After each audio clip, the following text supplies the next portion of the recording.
everyone, how's it going? Brandon here. So today we're starting our series on crypto mining, and today we're starting with part 1, which will deal with electricity. So electricity is very important when it comes to mining because you have to have sufficient power, you have to have sufficient wiring in your house, and then you have to have sufficient everything. So reasons why it needs to be sufficient is because if you run too many cards on a circuit and it's not drawing enough power, you can A, kill your whole system, B, you can trip the breaker multiple times, C, you can burn down your house, your apartment, wherever you live, and you definitely don't want to do this. So before I begin, this is for educational purposes only.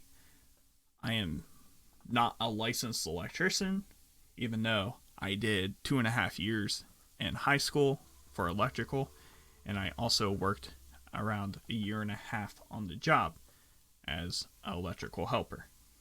So I know my stuff about electricity, but if you don't attempt it.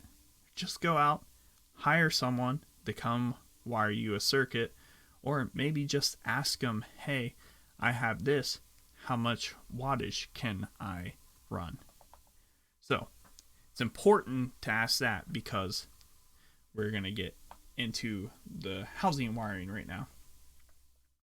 So say you have a house, you have wires, so you have receptacles, you have switches, you have lights, you have ovens, you have microwaves, you have refrigerators, everything runs on electricity. And then you have a breaker box, which will be here, somewhere on the screen. This is a breaker box. This breaker box will show you your amps for each breaker. So there's 15 amps is usually your bedrooms, your living rooms, your common areas. You have 20 amp circuits, which are for mainly garages. Sometimes you have a freezer or a refrigerator hooked up to it. Sometimes a microwave could be hooked up to it. A lot of your kitchen, your whole kitchen, except for lights, is a 20 amp circuit. And then you also have your bathrooms that are on 20 amp circuits. Now, your whole house could be ran on 20 amp circuits, but it just depends who built your house and what the electrical code was at that time. So, let's talk about your regular circuits. So, you have a 15 amp circuit. 15 amp circuits are supposed to be ran with 14 gauge wire. 14 gauge wire is white, which will be somewhere on the screen here. That's 14 gauge. And then you also have your 20 amp, which is going to be somewhere around here. And that's going to be a yellow wire.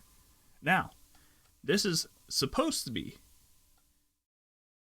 what the amps are and what the circuit breaker is supposed to be. But sometimes people mess up. Sometimes you have bad electricians, and it happens. So I've seen times where there's a 20 amp circuit, and guess what's running on it? A 14 gauge wire. Guess what? That's a no-no. We don't like that. So for my mining rigs, what I did is I wired all mine. That right there, I wired it. I got 2 more in the back room, in the basement, that I wired myself because I know what I'm doing. And that's maybe what you should do. You should hire someone to come out and put some more circuits if possible. Sometimes your breaker can be full and then you can't expand unless you put a whole sub panel, and we're just not going to get into that because obviously if you're hiring someone, you have a full box and you want it done, they'll explain all that to you. So 14 gauge 15 amp circuit is 1800 watts. So I'm gonna have math somewhere up here. So we do 120. We're gonna do it right here, 120. Then we're gonna times that by 15. That's 1800. But we cannot run 1800 watts on a residential circuit.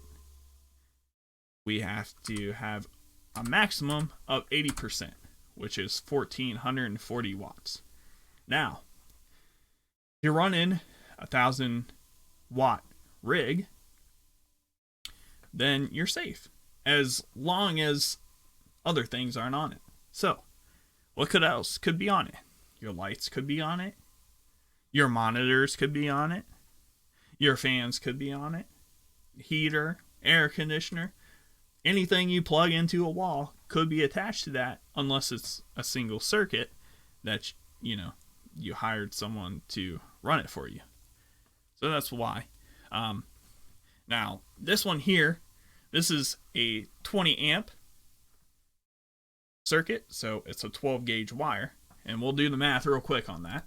So we're going to do 20 times 120, which gives us 2400. But remember, we have to do a maximum of 80%, so I can run 1920 watts on this circuit. This one is connected to another one, so I have two receptacles on this circuit that also runs two rigs, but my rigs don't go higher than about 650 per rig. So if we do that real quick, 650 times 2 gives us 1300, and I told you that we can have up to 1900 on this circuit, so I'm perfectly fine and in the correct limit. The power supply that I use, this is my go-to one. You can find other ones if you want to, but this is my go-to. This is the fourth one that I have for my fourth rig, and this is the PC Power and Cooling Firestorm 1050 watt modular 80 plus gold. So this power supply has been my go-to power supply. Highly recommend it if you are going to do a rig that is not going to be a powerhouse. So what I mean by that, and I will have a link in the description for this. So what I mean by that is my rigs. Let's talk about my rigs. So I have a 5-card system with 1060s, and those 1060s run roughly 70 to 85. So we'll just do 80, and we'll do times 5, and that gives us 400. And then we'll just add 125 for everything else. So that gives us 525 watts, which is perfectly fine for that power supply. I could potentially go with an 850 watt, but like I said, that's my go-to power supply. I'm perfectly fine with that one. I also have my second rig, which has two 1080 Ti's. Those run about 230 watts each, so we'll times 230 times 2, and that gives us 460. And then I have two more 1060s on that, which is, we'll just say another 160, so that's 620 watts. I could add another 1060, or maybe even a 1660 Super to it, but the PCI Express on it, one of them is blown. I don't know what happened. Something happened. Probably at my fault or the manufacturer's fault, where it just died. So I can only run 4 cards on that rig. And then I have this one here, which is just a 1080 Ti currently, which I'm going to add 3 more 1660 Supers to. So let's talk about the wattages on the cards. So I have them listed right here. So a 1660 Super draws 125 watts at 100%. So when it comes down to it, I've heard people taking it down to like 60%. So we do 125 and then we times that by 0.6. We get 75 watts. So I don't know how how that plays. Usually anything below 70% is different. Decreases the hash rate by significantly, but I guess we'll find out when we get those cards in, which hopefully soon. I mean, I ordered them like a month ago and they haven't come in. Next is the 3060 Ti's, the most iconic GPU out there right now. Everyone wants them. Everyone needs them because they are super nice with 60 hashes, mega hash per second, and pricing wise, which should be $400. That's a bang for your buck right there. So those run 200 watts. So our 3070s run 220 watts. Our 3080s run 320 watts. And then the 3090s run 350 watts at 100%. But you have to remember, when you start your computer up, it runs to that full wattage. I'm pretty sure. That's what I've always been told. Now, if that's a myth or not, you're going to have to do your own research on that. But from what I heard, when you start up your computer, those cards get the full power to them. So I'm just telling you what I know, or what I believe I know. So if you did a rig and you're not sure what you're gonna do, your best bet is to buy some 1660 supers, which gets you around 30, anywhere between 29 and 32 mega hash per second, and for a bargain of $250, assuming that you buy it from a supplier that's gonna send it to you in a month or two. It's your best bang for your buck. And I will do the math on that for you real quick, which I shouldn't even have to do the math. But if you buy two cards at $250, and then you do a 5-card rig like me, you can do 6 cards if you want. I just use Windows, and anything over 5 cards, it gets a little more complicated. So that's $1,250. And then you add the power supply, which I bought mine for $170, that's with tax. And then I bought a RAM stick, which was $20. And then I bought some PCIe extensions, which was $40. And then I bought a SSD for $20. And then I bought a CPU for $60. And then what else did I buy? Oh yeah, the motherboard. We can't forget the motherboard. The motherboard I paid, I think it was like $90. It could have been less than that. So $16.50 for all that. And got to do the Wi-Fi. That's $10. And then let me see what else.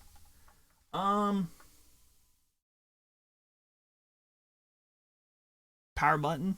They're like $5. They're not that bad. I mean, if you really want to get fancy, they're like, you can get some that are like $15-20, but just stick with the cheapos. That's your best bet.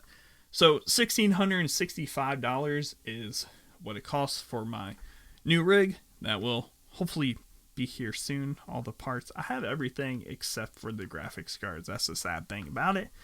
So hopefully in the next 3 weeks there will be a video of me building one, and then I will show you step to step how to do it all. But back on the electricity part. So what can you do? So if you have 3090s, assuming that you go with my power supply, you can have two 3090s, and then you'll be fine. 3080s, you can have 2 again. 3070s, you can have 4 of those.